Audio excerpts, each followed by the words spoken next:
11/3/2025 आंनि हिन्जावा गुबुन हारिजों हेल' लोगोफोर, नोंथांमोनखौ आंनि बे गुबुन मोनसे भिडिअआव फिन खेबसे बयखौबो बरायबाय। लोगोफोर, आसा खालामो नोंथांमोना बयबो मोजाङैनो दङ। लोगोफोर, आं दिनै मोनसे गोदान आपडेट लाना फैलायबाय आरोना लोगोफोर। नोंथांमोनाथ' मिथिखाबाय जानांगौ लोगोफोर, भिडिअनि थाम्बनेल आरो टाइटेलखौ नायनानै। लोगोफोर, जोंनि बर' हारिनिनो सासे आइजोआ तामिलनाडुआव खामानि मावनो थाफैनाय सासे आइजोआ माने गुबुन हारिनि हौवाजों खारबायनो आरोना लोगोफोर। दा बिथांमोननि फोरमायहरनाय बादिब्ला माने बिथांमोनाहाय तामिलनाडुआवहाय खामानि मावनो थायोमोन बिसिजों आरो फिसायजों। दा बे समावनो माने बिथांमोना खामानि मावबाय थानाय समावनो माने बिथांमोनहा बिथांनि जाय बिसिया खारदों, बे बिसिया माने गुबुन हारिनि हौवाजों माने गोसोथोलायनानै खारदों होननानै जों मिथिनाय मोनो। लोगोफोर, जाथाया बेसेबां सैथो जोंथ' बेखौ मिथिया नङा होमबा लोगोफोर। बिथांमोननि फोरमायनाय बादिब्ला माने बिथांनि बिसिया माने गुबुननि हौवाजों बा गुबुन हारिनि हौवाजों माने गोसोथोलायनानै थांदों होननाय खोनादों आरोना लोगोफोर। बाथ्राया जोबोद दुखुनांथाव। मानो होनना बुङोब्ला गावनि एसेग्राब मोजां बर' हारिनि फिसायखौ गारनानै बिथाङा माने गुबुन हारिनि हौवाजों खारबाय आरोना लोगोफोर।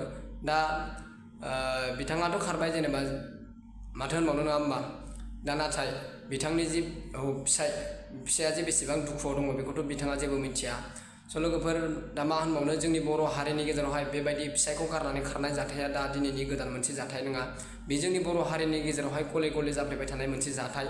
दा बेखौ लानानैनो जोंनि बर' हारिनि गेजेरावहाय गोबां माने गुबुंले थासारिया सोमजिगासिनो। मानो होनना बुङोब्ला दिनै सासे खारलाय, गुबुन आरो गाबोन सासे खारलाय, बेबायदिनो माने गोबां रोखोमनि जोंनि बर' आइजोफ्रा, किसुमान आइजोफ्रा माने बेबायदिनो गावनि फिसायखौ गारनानैहाय गुबुन हारिनि हौवाजों थांदों, बा सोरबा बर'जोंनो थांदों, सोरबा सासे सानै गथ'खौ गारनानै सासे बिमाया गावनि फिसायखौ गारना खारदों, बा गावनि फिसायखौ गारनानै खारदों।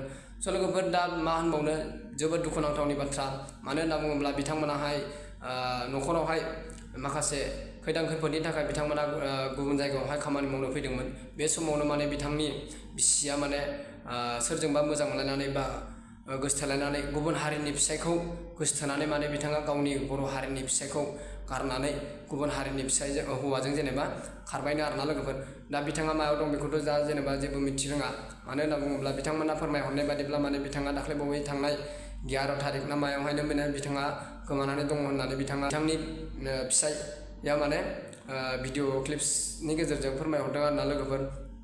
लोगोफोर, आं बे भिडिअखौ आपडेट होनो होननानैनो बे भिडिअखौ बानायनाय जादों। लोगोफोर, नोंथांमोना आंनि भिडिअखौ मोजां मोनोब्ला अननानै लाइक आरो शेयार कमेन्ट खालामलाय, आरो लोगोसे चेनेलखौ साबस्क्राइब खालामनानै हो, जाहाथे आंनि चेनेलावबो थाबैनो 1K साबस्क्राइबार जायो। लोगोफोर, बिदिब्ला आं भिडिअखौ बारा गोबाव खालामा। बिथांनि फिसाया मा होनदों नोंथांमोना खोनासंनानै लादो, नङा होमबा लोगोफोर। लोगोफोर, नोंथांमोना भिडिअखौ जोबजासिम नायबानो जाबाय आरोना लोगोफोर। खुलुमबाय लोगोफोर, आंनि मुङा निखिल नार्जारि, आंनि हिन्जावनि मुङा अनिता नार्जारि। स्टेटआ जाबाय डिस्ट्रिक्टआ जाबाय धेमाजि, पिअ'आ जाबाय सिमेन्ट-सापरि, गामिया जाबाय जार्मानबारि। दायो आं दङ तामिलनाडुआव। डिस्ट्रिक्टआ कयम्बटुर, जायगाया नेहरू नगर, एनजिपि नार्सिं कलेज। हाउसकिपिं खामानि मावो। बे मासनि 11/3/2025 आंनि हिन्जावा गुबुन हारिजों खारबाय। दाफोर सोरबाफोर मोनबाय बायदोंबा हमना दोन। दाफोर नुबाय बायोब्ला आंनि कन्टेक्ट नाम्बाराव कल खालाम। दामानि बिराद टेनसन जादों। जानाय लोंनाय थिग गैला आरो उन्दुनाय थिग गैला। अन्नानै सोरबाफोर नुबाय बायदोंबा हमथाना दोन बिसोर सानैखौ। आंनि आफानि मुङा बिनाराम नार्जारि आरो आंनि आइनि मुङा मन्जु नार्जारि।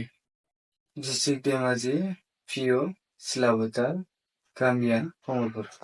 10 थारिखनि मोनानि 6 रिंगायाव आंनि बिसि एबा हिन्जावा मालाय हारिजों खारदों। 11 थारिखनिफ्राय दिनै 13 थारिख जालांबाय।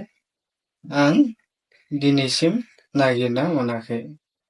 बेनिखायनो खावलायोदि रायजो राजा नोंथांमोनखौ बिसि एबा हिन्जावखौ बहाबा नुदोंबा आंनि कन्टेक्ट नाम्बाराव कल खालाम।